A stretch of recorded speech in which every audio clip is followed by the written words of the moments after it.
Hello YouTube family. सो कैसे आप सब, आई होप अच्छे होंगे और मैं भी बढ़िया हूँ। सो ये वीडियो बहुत ही इंटरेस्टिंग होने वाला है उन सभी मम्मी के लिए जो कि बहुत सारे उनके माइंड में डाउट होते हैं, कन्फ्यूजन होता है, बहुत सारे क्वेश्चन होते हैं जिनका सॉल्यूशन या जिनका आंसर वो इजीली नहीं मिल पाता है। जैसे मेरे टाइम पे भी जब मैं प्रेग्नेंट थी तो मेरे माइंड में भी बहुत सारे ऐसे सवाल थे और न्यूली मॉम के लिए ये बहुत बड़ा चैलेंज हो जाता है कि आपको कैसे बेबी को देखना है, संभालना है, क्या करना है, क्या नहीं करना है। मोस्ट इम्पॉर्टेंट ये हो जाता है कि आपको क्या नहीं करना है, क्योंकि जब आना हुई थी तो बहुत टाइम तक मतलब हम लोग इसीलिए ज़्यादा धूमधाम भी नहीं हो पाया छठियार में या फिर पार्टी शार्टी, क्योंकि ऐसे बहुत सारे प्रॉब्लम मैंने फेस किया एज अ मदर। तो बहुत ही माहौल ख़राब हो गया था। तो वो मैं नहीं चाहती कि आप लोग भी आपके साथ भी ऐसा कुछ भी एक्सपीरियंस हो। तो वीडियो बहुत ही इंटरेस्टिंग होने वाला है। तो प्लीज़ वीडियो को लाइक कीजिएगा, शेयर कीजिएगा और सब्सक्राइब कीजिएगा। और अगर आपको थोड़ा भी इन्फॉर्मेटिव लगे तो प्लीज़ मुझे कमेंट करके ज़रूर बताइएगा। तो सबसे जो मेरी जो नॉर्मल डिलीवरी एक्सपीरियंस थी, तो एक्चुअली जो मेरा 9 मंथ था तो उससे पहले मतलब कि मई में डेट था, बट मई में कब होता ये पता नहीं था। तो डॉक्टर ने मुझे लास्ट एक अल्ट्रासाउंड के लिए बोला था, कलर वाला जो होता है। देन उसके बाद मैं वही कराने के लिए मैं और राजी जा रहे थे कि तभी मेरे को स्पॉटिंग हुआ ब्लीडिंग का। तो मेरे घर पे ये फर्स्ट टाइम ऐसा था समथिंग, तो किसी को आइडिया था नहीं।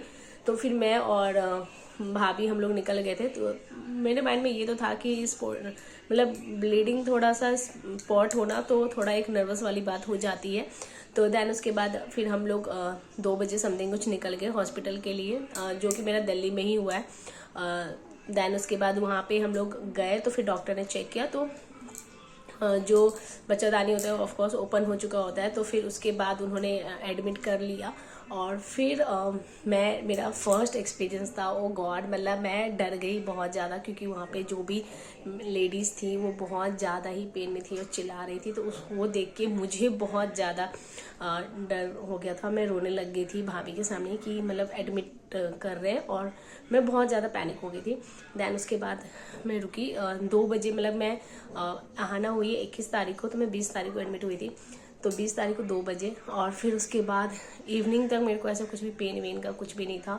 तो डॉक्टर ने भी बोला था नहीं आज नहीं कल का ही होगा, तो अभी बस रिलैक्स करो। तो मेरा था कि प्लान कि मुझे घर वापस भेज दे, क्योंकि वो जो माहौल था वो देख के, लेबर रूम का वो देख के मैं और ज़्यादा पैनिक हो रही थी। तो मतलब डर बैठ गया था, क्योंकि जो आसपास के लोग होते हैं तो वो जो पेन में होते हैं, चिल्ला रहे होते हैं, रो रहे होते हैं, तो वो सब देख के मैं बहुत ज़्यादा डर गई थी। तो यहाँ पे मैं बोलना चाहूँगी कि अगर आप वो पेन बर्दाश्त कर सकते हो, या फिर अगर आपका पेन उतना नहीं भी हुआ है तो आप रुक सकते हो थोड़ी देर, क्योंकि वहाँ पे जाके आप और ज़्यादा पैनिक हो जाओगे। बट यहाँ पे दूसरा साइड ये भी है कि विदाउट आप डॉक्टर से सलाह मशवरा आप कोई भी डिसीज़न ना लें, क्योंकि कभी कभी क्या होता है कि हम खुद छोटे डिसीज़न पे हमें लगता है कि छोटी बात है, बट क्या पता वो बहुत बड़ी बात हो। तो यहाँ पे दोनों साइड है, तो जो भी है आप डॉक्टर से सलाह मशवरा ले सकते हैं, अपने पर्सनल डॉक्टर से। तो फिर बस वहाँ पे मैं गई तो दिन रात तक तो कुछ भी ऐसा सीन नहीं था। फिर मेरा जो पेन स्टार्ट हुआ वो हुआ रात के 12 बजे से समथिंग कुछ मेरा स्टार्ट हो गया था। फिर वो धीरे धीरे धीरे बढ़ता गया, क्योंकि मेरे से लास्ट खाया भी नहीं गया था। तो मैंने राजू को बोल दिया था नहीं मैं कुछ नहीं खाऊंगी, मैंने खिचड़ी खाया था समथिंग। देन उसके बाद फिर मेरे को 12 बजे से 4 बजे तो और ज़्यादा हो गया। मतलब सुबह मुझे याद है कि 10 बजे मैंने मैसेज किया होगा अपने फैमिली को कि मेरे से नहीं होने वाला, बर्दाश्त नहीं हो रहा, आप जल्दी ऑपरेशन के लिए बोल दो, क्योंकि मेरे से नहीं हैंडल हो रहा है। मेरे फैमिली में भी सब लोग रेडी थे, मतलब सबका ऐसा कुछ नहीं था कि नॉर्मली करना है। सब लोग बोल रहे थे नहीं जो जैसा सिचुएशन होगा उसके अकॉर्डिंग हो जाएगा, क्योंकि कोई भी ऐसा नहीं था कि नॉर्मली होना है। देन फिर उसके बाद बट डॉक्टर ने बोला नहीं आप हिम्मत मत हारो, और बस थोड़ा ही टाइम है, बस हो जाएगा नॉर्मल, आप प्लीज़ हिम्मत रखो। डॉक्टर ने बहुत समझाया था, बट मैंने कहा डॉक्टर नहीं मेरे से नहीं होगा, बट डॉक्टर बहुत सपोर्टिव थे। फिर उसके बाद 12 से होते होते होते देन 4 6 और फिर फाइनली 6 बजे जीवा हुई। तो ये जो था, जो मतलब कितने घंटे हो गए, मतलब पता नहीं 18-20 घंटे हो गए होंगे।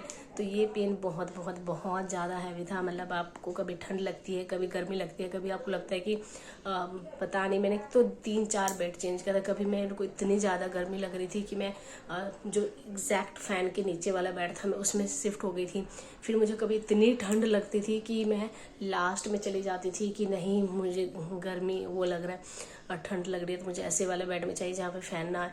मतलब मेरे को खुद वो सिचुएशन नहीं पता कि मेरे को ऐसा लग रहा था, पता नहीं क्या।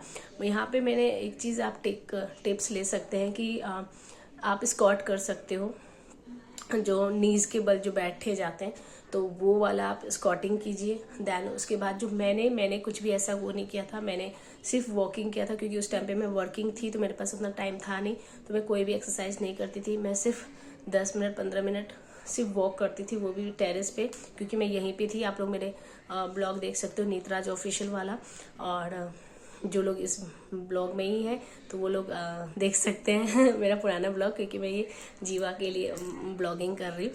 सो मैं वॉक भी नहीं करती थी। दैन उसके बाद फिर मेरे पास क्योंकि टाइम नहीं था, मैं वर्किंग थी। तो आप लोग वॉकिंग कीजिए, ज़्यादा से ज़्यादा वॉकिंग ज़्यादा हेल्पफुल होता है।